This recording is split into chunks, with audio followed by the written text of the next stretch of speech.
जय माँ इंद्राक्षी जय अम्बे। इंद्राक्षी धाम में दर्शकों आप सभी का हम हार्दिक स्वागत करते हैं। आज के दिन जिन जातकों का जन्म दिवस है, मैरिज एनिवर्सरी, उन सभी को हमारी तरफ से बहुत बहुत शुभकामनाएं।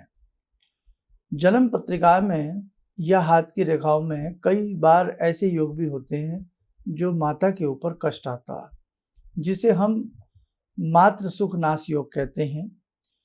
जब संतान की कुंडली में कुछ अशुभ से ग्रह हों तो माता के ऊपर कष्ट रहेगा, और माता की संज्ञा चंद्रमा से जोड़ी गई है।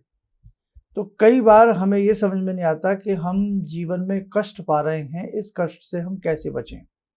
तो आज मातृ सुखनाश योग क्या होता है, कैसे बचा जाए, कैसे कई बार परिवार में किसी बच्चे को लेकर के माता को पीड़ा हो रही हो, माता के मन में उस बच्चे को लेकर के बहुत दुख रहता हो, या उस बच्चे से माता दुख पाती हो। हालांकि माँ तो माँ है, माँ कभी दुख का अनुभव नहीं करती, लेकिन कई बार संतान ऐसी निकल जाती है, उस स्थिति में मात्र जो सुख होता है वो नष्ट होता है। तो उसको कैसे सही किया जाए, कार्यक्रम अभी समझ में आ जाएगा आपको।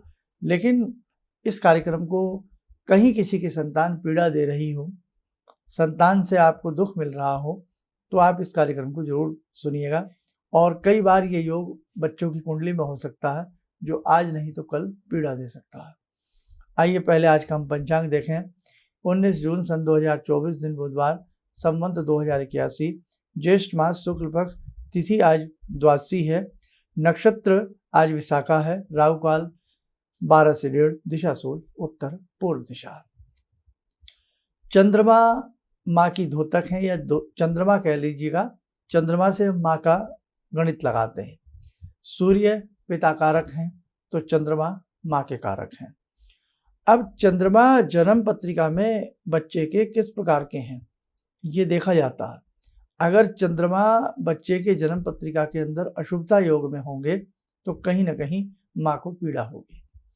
इसी योग के साथ एक दो योग और होते हैं जो जन्म पत्रिकाओं में होते हैं, उन्हें आप ध्यान से समझें। पाप युक्त चंद्रमा 7वें भाव में हो, देखो इस कुंडली में 7वें भाव में चंद्रमा राहु के साथ बैठे हैं। पापी ग्रह है राहु, चंद्रमा बैठ गए तो यहाँ ये चंद्रमा पीड़ित हो गए। ऐसे ही चंद्रमा के ठीक सामने कोई पापी ग्रह बैठा हो तो वो भी योग अच्छा नहीं माना जाता है। एक और देखें, तीसरे या 7वें स्थान में सूर्य और लग्न में मंगल हो। तीसरे या 7वें स्थान में सूर्य और लग्न में मंगल हो। तीसरे भाव में सूर्य चला जाए, लग्न में मंगल चला जाए, और चंद्रमा उस व्यक्ति के पाप ग्रह से युतिबद्ध हों। चंद्रमा कहीं भी जहाँ भी बैठे हैं वो राहु के साथ हों तो ये भी हमने देखा है, चंद्रमा कमजोर बन जाते हैं। तो कहने का भाव, ऐसी बहुत सारे युति होती हैं, ऐसे बहुत सारे योग होते हैं जो माँ के लिए पीड़ा कारक होते हैं। बच्चे का जन्म हुआ, अब जब उसकी कुंडली देखी गई तो उसमें देखा चंद्रमा पीड़ित हैं। चंद्रमा यदि पीड़ित होंगे, चंद्रमा कमजोर होंगे, पाप ग्रह से युक्त होंगे, पाप ग्रह से दृष्ट होंगे, तो उस स्थिति में भी हमने देखा है जैसे जैसे समय बीतता जाएगा माँ की पीड़ा बढ़ती जाएगी। हथेली की बात करें, क्योंकि सबके पास कुंडलियाँ नहीं होती, जन्म पत्रियाँ नहीं होती, हाथ की रेखाओं में भी यहाँ ये चंद्रमा है। अपनी स्क्रीन के ऊपर देखें चंद्रमा कहाँ होते हैं। ये आपकी स्क्रीन में हम दिखा रहे हैं, यहाँ ये आपके चंद्रमा होते हैं। जहाँ आपको तीर का निशान दिख रहा है ये आपके चंद्रमा है। चंद्रमा, इसके ऊपर बहुत ज़्यादा कटी फटी रेखाएं, देखो ध्यान से देखो, बहुत सारी आड़ी तिरछी रेखाएं चंद्रमा के ऊपर बनी है। ये तीर का निशान है जो आप देख रहे हैं। तो ऐसी आड़ी तिरछी कटी फटी रेखाएं यदि चंद्रमा के ऊपर हों तो भी चंद्रमा पीड़ित होगा, ये आप मान के चलें। उस स्थिति में भी माँ को पीड़ा रहेगी। एक स्थिति और है, यदि हथेली में चंद्रमा राहु से युतिबद्ध हो। अब ये युति कैसे होती है, ये बड़ा अनुभव का सब्जेक्ट है कि राहु हथेली के मध्य में होते हैं। राहु का ढलकाव चंद्रमा की तरफ हो, चंद्रमा का ढलाव राहु की तरफ हो, ये भी चंद्रमा की राहु की युति स्थिति मानी जाती है। कई बार चंद्रमा पर बनी मुद्रिका राहु पर बनी मुद्रिका आपस में मेल खा जाती हैं तो भी ये युति अच्छी नहीं होती है। कई बार चंद्रमा से कोई आड़ी तिरछी रेखा, कटी फटी रेखा निकल करके राहु में विलय हो जाती है, या राहु से कोई आड़ी तिरछी रेखा निकल करके चंद्रमा में विलय हो जाएगी, तो भी माँ को पीड़ा होगी। अब पीड़ा कई किस्म की हो सकती है। माता ज़्यादा बीमार रहे, कई बार ऐसा सुनने में आता, देखो योग है इसलिए बेटी बुरा मत मानना, कहते हैं जब मेरा छोटा बच्चा हुआ या मेरा बड़े वाला बच्चा हुआ मैं बहुत बीमार रही, मेरा छोटा बच्चा हुआ या बीच वाला बच्चा हुआ तो मैं बहुत बीमार रही, ऐसी बातें सुनी होंगी ना आपने। तो कहीं ना कहीं उस वक्त भी हो सकता है इस प्रकार के योग रहे हों, इस प्रकार के ग्रह रहे हों। कई बार जब ये ऐसा हुआ तो वैसा हुआ, तो कई बार ऐसी गणनाएं आप अपने हिसाब से लगाते हैं कि भाई मैं जब प्रेग्नेंट थी तो ही मुझे इस प्रकार की पीड़ा होने लगी, और जब बच्चा हुआ तो उसके बाद मुझे और पीड़ा बढ़ी, कई साल तक मैंने कष्ट पाया। कई बार संतान हुई और संतान जैसे जैसे बड़ी हुई वैसे वैसे माँ का आँख का आंसू आने लगा, और ये बात आने लगी कि ये बड़ा मुझे इस बच्चे से दुख मिल रहा है। अब माँ है, अब माँ को तो देखो कुछ भी माँ करे, हर संसार की माँ अपने बच्चे को लाड़ दुलार करती है, कितना भी कष्ट सह ले, कितना भी बच्चे उसके नालायक क्यों ना निकल जाएं, लेकिन माँ का हृदय तो मोम से भी ज़्यादा नाजुक कोमल होता है, और माँ का यही प्रयास रहता है कि मेरे बच्चे, मेरे लाडले, मेरी आँख के तारे किसी तरह सुधरें, अच्छा काम करें।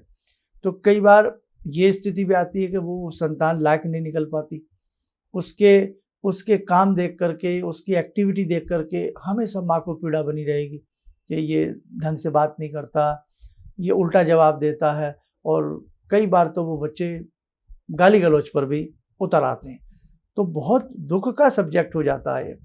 तो ऐसी स्थिति में हमें देखना पड़ेगा क्या हमारी हथेली में चंद्रमा पीड़ित तो नहीं है, हमारी हथेली में चंद्रमा सूर्य से, इससे चंद्रमा राहु से युतिबद्ध तो नहीं है, या और कोई ऐसा योग तो आपकी हथेली में नहीं बना हुआ आपकी, तो कहीं ना कहीं इसका ये कारण भी होता है। जन्म पत्रिका से स्पष्ट हो जाएगा कि भाई कई बार किसी बच्चे की एक्टिविटी से या उसकी बातों से या उसके सफलता से या उसके पैदा होने की बात से हम बहुत बीमार हैं, हम बहुत प्रॉब्लम में हैं, तो भी बहुत सारी ऐसी चीज़ें हैं जो देखी जाती हैं। सब्जेक्ट थोड़ा सा है भावुक भावुक से मतलब ये है कि हृदय को थोड़ा सा झकझोरने वाला सब्जेक्ट है ये आज का, क्योंकि क्या ऐसा भी हो सकता है?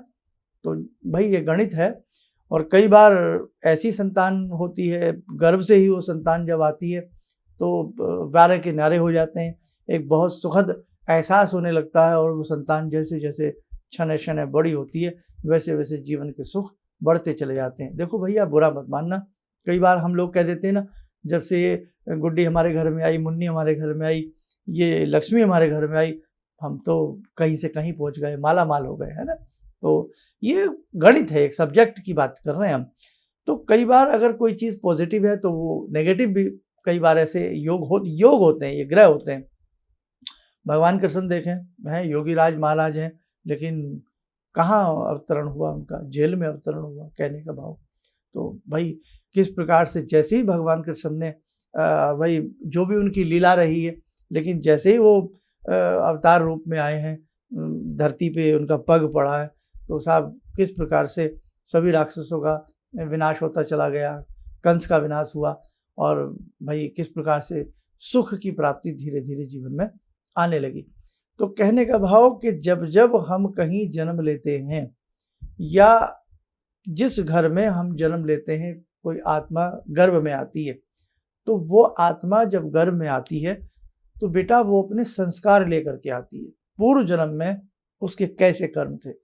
गर्भ से संतान जब पैदा होती है तो कभी सन्यासी के रूप में, कभी साधु के रूप में, कभी संत के रूप में, कभी सज्जन के रूप में, कभी दुर्जन के रूप में, कभी विद्यावान यशवान पुत्र के रूप में, संतान के रूप में, पुत्र पुत्री कुछ भी हो सकता। तो ये चीज़ भी है, तय होती है कि हमारे भाग्य में हमारी संतान कैसी लिखी है।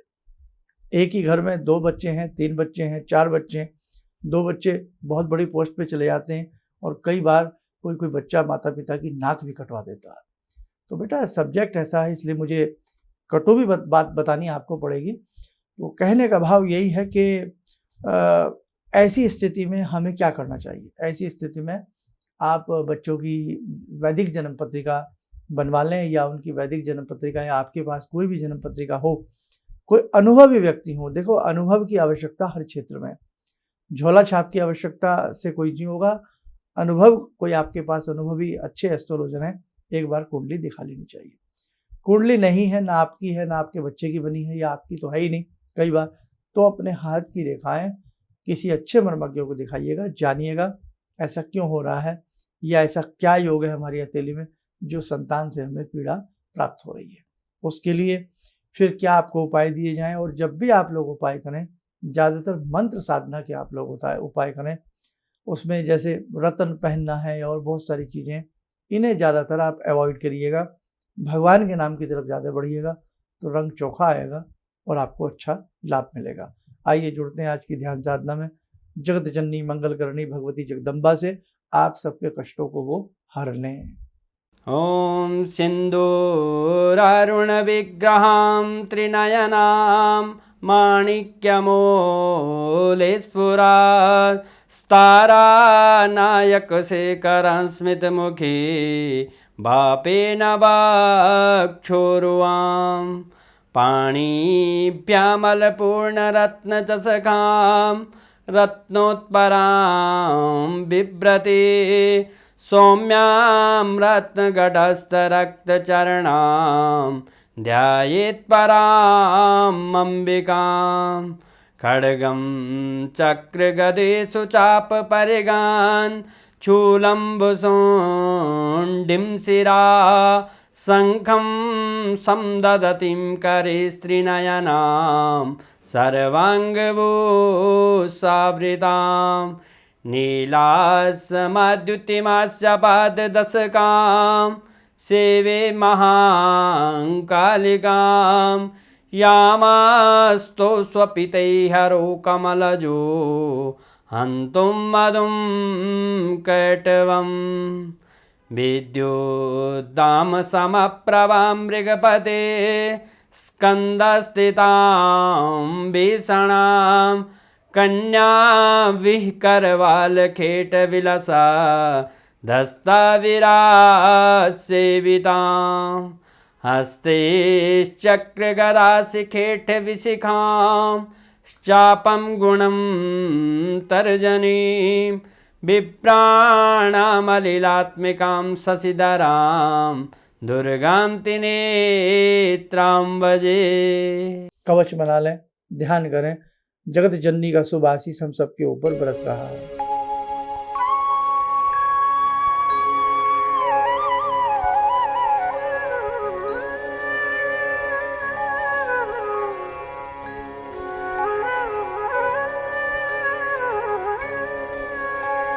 ओम बोलते हुए नेत्र खोलें, सामान्य हो जाए। देखो साधकों, सब्जेक्ट तो बड़े कटु हैं, बड़े अच्छे सब्जेक्ट भी हैं, कटु भी सब्जेक्ट हैं। तो कई बार हमारा कार्यक्रम ज्योतिष प्रेमी भी देखते हैं, इस प्रकार के सब्जेक्ट सामने आ जाते हैं तो उन पर बोलना पड़ता है, बताना पड़ता है। और एक चीज़ आपको और बता दें, हमारे जीवन में ग्रहों का असर जरूर आता है। अब हर व्यक्ति बहुत ज़्यादा साधना नहीं करता, बहुत व्यक्ति ऐसे हैं कि 2-4 मिनट ही पूजा पाठ करते हैं, हर व्यक्ति गुरु दीक्षा नहीं लेता, हर व्यक्ति कहीं ना कहीं कई बार ज्योतिष को भी नहीं मानते बहुत व्यक्ति। तो मेरा कहने का भाव यही है, यदि आपके जीवन में कोई दुख है, पीड़ा है, तो उसको आपके गुरु मंत्र द्वारा आप दूर कर सकते हैं। दीक्षा आप अच्छे रूप में दीक्षा को करिए, दीक्षा के मंत्रों को करिए तो आप अपने दुख को दूर कर सकते हैं। और नहीं तो मैंने आपको कुंडली दिखाने वाला रास्ता भी बताया है, उस पर भी आप चल करके दूर कर सकते हैं। और कुछ भी ना सूझे, कुछ भी आपको ना सूझे, तो मैं आपको ये बात बहुत बार बता चुका हूँ, ऐसी स्थिति में आप जगत जननी से जुड़ें, जगत जननी की आराधना करें, भगवती दुर्गा की आराधना करें, भगवती गायत्री की आराधना करें, तो आपको निश्चित सत परिणाम अच्छे मिलेंगे। आपके घर में खुशहाली आएगी और आपको जो पीड़ा प्राप्त हो रही है वो पीड़ा का हरण होगा, पीड़ा का नाश होगा, आपको सुख की प्राप्ति होगी। चलिए, आप सब लोग सुखी रहें, समृद्धशाली रहें। इन शब्दों के साथ हम अपनी वाणी को विराम देते हैं। जय जय अम्बे। तो आपका मैं रेगुलर में देखता हूँ 6:30 बजे का, यानी हवा निकाल के टाइम। तो आपने एक मंत्र बताया था, ओम वैश्यमुखी राजमुखी स्वाहा। जी, मेरा ऑफिस में हमेशा कलकत्ता में जो होता है कोई भी हो, बैक ऑफिस में कोई झमेला, खिटपिट, बॉस के साथ खिटपिट, इधर पार्टनर्स के साथ खिटपिट हमेशा लगा रहता था। कुछ भी हो जाए, बात करो, चिढ़ जाता था। ये रेगुलर मैं सुबह पूजा करने के बाद वहीं पे पूजा घर में ही बैठ के मैं 21 बार आपने कहा था, मैं 21 बार डेली जाप करता हूँ। अभी बहुत शांति से हूँ पंडित जी, कोई प्रॉब्लम नहीं है। किसी भी समस्या के समाधान के लिए मिले प्रसिद्ध हस्तरेखा एवं वास्तु विशेषज्ञ प्रोफेसर धर्मेंद्र शर्मा जी से। नोट: शिविर में भाग लेने हेतु एवं व्यक्तिगत रूप से मिलने के लिए कॉल करने का समय सुबह 10 बजे से शाम 6 बजे तक। हमारे विभिन्न ज्ञानवर्धक कार्यक्रम देखने के लिए आप हमें अभी सब्सक्राइब करें, बेल आइकन को प्रेस करें ताकि आप देख सकें हमारा कार्यक्रम सबसे पहले। और अधिक जानकारी के लिए फेसबुक पेज को लाइक करना न भूलें।